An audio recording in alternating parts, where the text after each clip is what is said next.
सोच रहा हूँ कि अगर इस देश की जनता नहीं जागी, इस देश की जनता को दरअसल सांप्रदायिकता में मजा आ रहा है। हिंदू मुस्लिम मंदिर मस्जिद इसमें मजा आ रहा है। मुसलमान ठीक हो रहा है, आरक्षण खत्म हो रहा है, सब तो ठीक ही हो रहा है और 5 किलो अनाज मिल जा रहा है, 500 रुपये मिल जा रहा है। अगर इस देश को ऐसे ही मजा आता रहा तो मुझे लग रहा है 5 साल 10 साल बाद चुनाव जो लड़ेगा उसमें कहेगा कि मैं ब्रह्मा का अवतार हूँ, दूसरा नेता कहेगा मैं विष्णु का अवतार हूँ, मैं बनूंगा तो सबके मंदिर बनाऊंगा, इसी पर राजनीति होगी। ये बहुत निराशाजनक है इस समाज। मेरी चिंता मेरे विश्वविद्यालय है, मेरी चिंता मेरा स्कूल है, मंदिर बन रहा है, अगर उनसे किसी को शिक्षा मिल रही है, उनसे किसी का परिवार की आर्थिक स्थिति ठीक हो रही है, नौकरी मिल रही है, वो जाए मंदिर, हम तो उनको रोक भी नहीं रहे। अरे भाई आप ताकत में हो, आपकी संख्या ज्यादा है, आप अपने मंदिर बनाओ। मैं मंदिर की डिबेट में बिल्कुल नहीं जा रहा और मैं कह रहा हूँ मंदिर पहले भी नहीं थे, बहुत कमी नहीं थी मंदिरों की। इस देश में शौचालय की कमी थी, देवालय की नहीं थी। अब शौचालय और देवालय दोनों बन गए हैं, विद्यालय खराब हो गए। विद्यालय अगर स्कूल की बात करेंगे तो वैज्ञानिक चेतना की बात करेंगे या ये अपने सिलेबस में लिखवाने के लिए आप तैयार हैं कि अर्थव्यवस्था इसलिए डूब रही क्योंकि उस पर लक्ष्मी गणेश की फोटो नहीं है रुपये पर। कल को आप कहेंगे कि पढ़ाई में बच्चों का मन नहीं लग रहा है क्योंकि जो स्कूल की किताबें उस पर सरस्वती फोटो नहीं है, हर किताब पर सरस्वती फोटो होगी।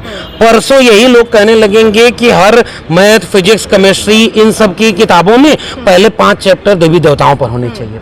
परसों करके कहने लगेंगे कि ये जो सरकार चल रही है इसका आधा बजट तो मंदिरों को बनाने के लिए देना चाहिए।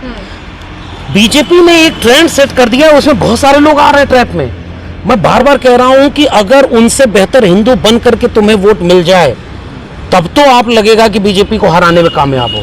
एक सलाह अर्थव्यवस्था को बचाने के लिए भी आया है अरविंद केजरीवाल की ओर से। हाँ, बहुत प्यारी सलाह है, बहुत देर कर दी उन्होंने, 8 साल लग गया सरकार चलाते हुए, उनको बहुत बाद में समझ में आया।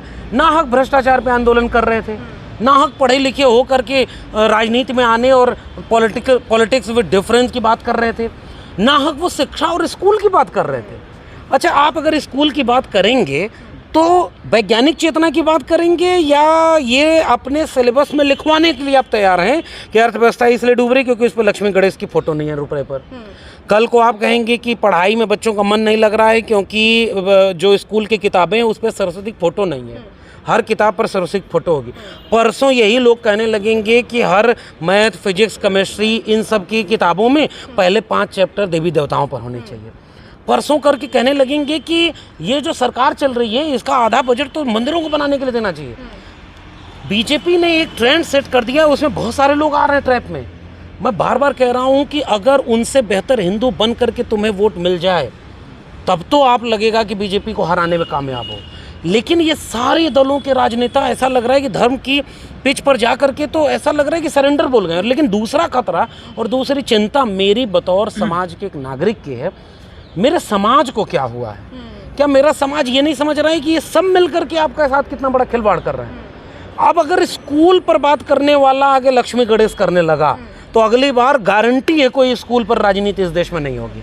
लेकिन सर, सबसे बड़ी बात यह है कि ये सारी बयानबाजी करते हुए उनके पीछे बाबा साहेब और भगत सिंह की तस्वीरें लगी हुई थी। बिल्कुल ठीक बात है। ये तो इस देश के प्रधानमंत्री जो कपड़ों से पहचाना जाए और जाने क्या क्या बयान देते रहे हैं, वो भी ये कबूल करते हैं कि बाबा साहब ना होते तो मैं प्रधानमंत्री ना बनता।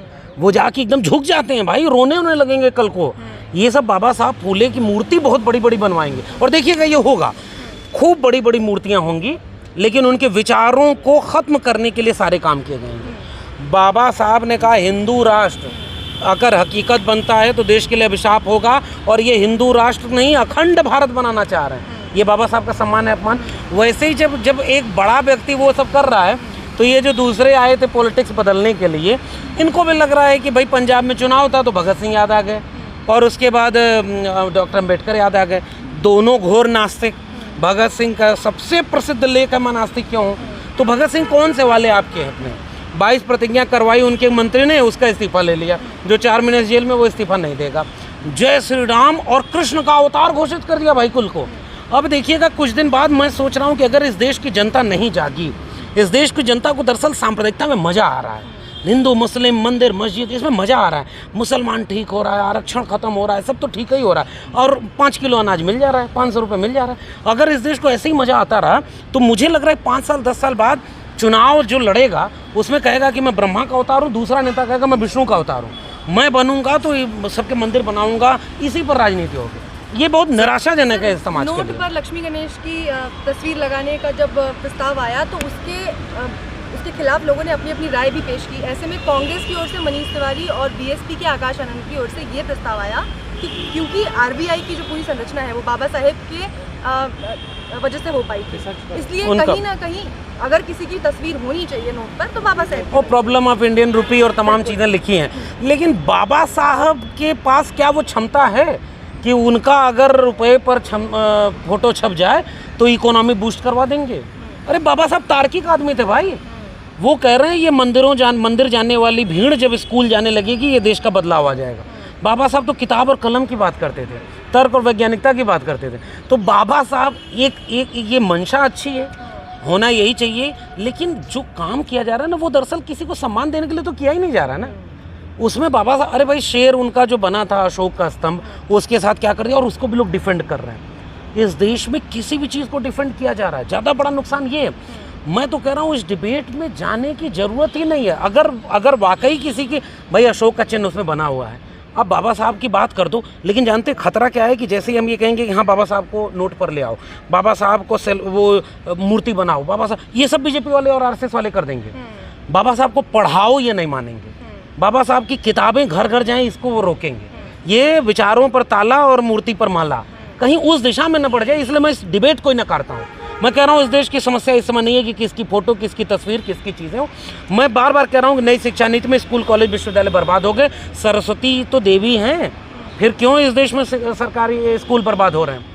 प्राइवेट स्कूल का एम्पायर खड़ा हुआ है, लाखों रुपए आपके पास फीस है, आपके बच्चे अच्छे घरों में पढ़ लेंगे, आप सरस्वती की पूजा करते हो नहीं करते हो, इससे फर्क नहीं पड़ेगा। अशोका गलगोटिया में किसके घर के बच्चे जा रहे हैं? एमटी को, और ये डीयू जेएनयू बर्बाद हो गया, विदेश जाएंगे बच्चे पढ़ने।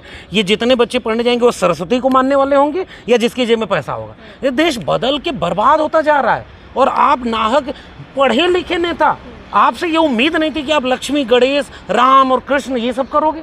ये तो इस देश में बहुत पहले से है। सबसे ज्यादा जिम्मेदार आप इस पूरी राजनीति के लिए किसको मानते हैं? मैं इस पार्टियां बिल्कुल या नहीं करने वाले लोग? बिल्कुल नहीं, मैं इस सारी चीज़ों का जिम्मेदार इस मुल्क की आवाम को मानता हूँ।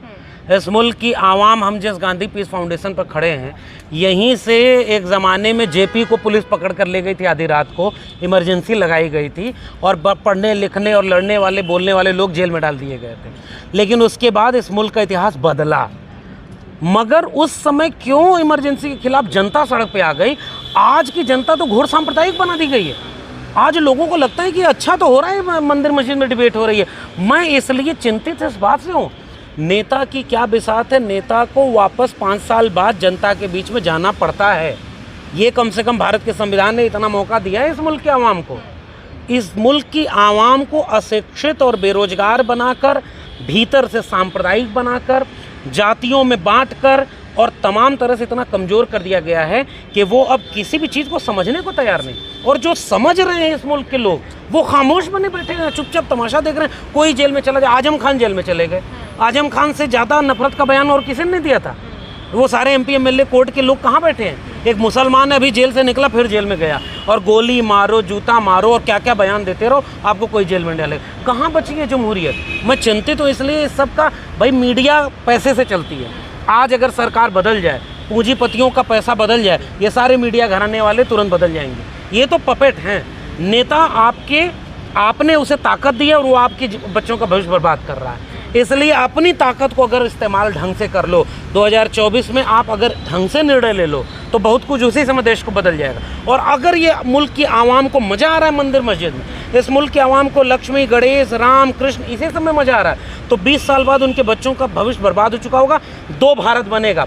5% लोगों का भारत होगा जो अच्छे AC कमरे में बैठकर अपने बच्चों को अच्छी तालीम दिलाकर, बड़ी बड़ी नौकरियां पाकर इस देश को रोज़ नफरत की आग में झोंकते रहेंगे। और 95% लोगों के बच्चे किसान भी नहीं बचेंगे, मजदूर बनेंगे और मजदूरी करेंगे 5,000-10,000 रुपये में, और 5 किलो अनाज पर वो गुलाम बन चुके होंगे। मुझे इसकी चिंता है। अगर ये नहीं हुआ तो फिर तो इस देश में कुछ भी बचेगा नहीं। ये लेकिन 2024 से पहले सर राम मंदिर भी खुल जाएगा, लोगों को मंदिर बन जाए, इसमें मंदिर वालों को आनंद आ रहा है, मंदिर वाले मंदिर में जाएं।